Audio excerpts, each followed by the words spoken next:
Nagkarga nun. Brain rots.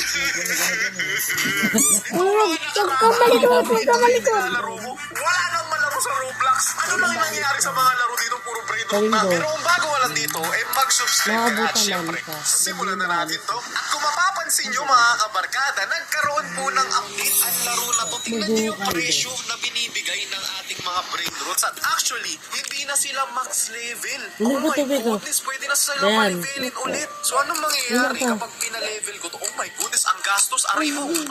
So ibig sabihin, ang kasunod ng SX, imbis na nonilyon, ganito na siya, money bag. O diba, tama ako. Sabi ko sa inyo isa po kasi sa dahilan mga kabarkada kung bakit po nauumay na ang mga laro bukod sa brain rot sila. Kapag ka umaabot na yung pera ng mahigit sa trilyon, once kasi na umabot ang laro ng quadrillion, quintillion, alam mo nang may problema yung laro na yun pagdating sa ekonomiya. Kahit nga sa tunay na buhay, kapag umabot ang pera natin ng trilyon, billion, or quadrillion, may problema na yung bansa natin. So pwede na natin tingnan para mag-upgrade siya ng dire-diretso. Kaso parang mas mabilis pa rin ata yung auto-clicker.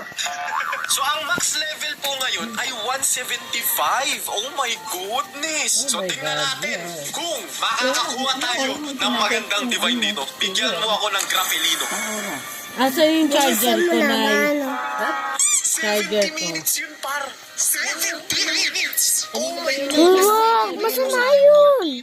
Dapat ata tinitigilan ko na yung pag-focus ng mga normal. Dapat ata celestial na yung ginagamit ko. Kasi parang medyo minamalas tayo doon, boss. Uy, tayo mo. Nice one. Pwede natin gamitin yung pang-fuse para may pasa sa iba nating brain root sana.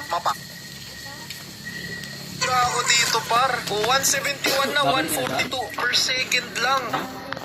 Ibang klase talaga tong escape tsunami for brain rots. Tuturuan kang maghintay. Oh. Natin natatry yung UFO eh. Malay mo lang naman. Okay, bigyan mo ako ng Martino Gravitino please. Nagdop! Nagdop! Ay, naging money mutation!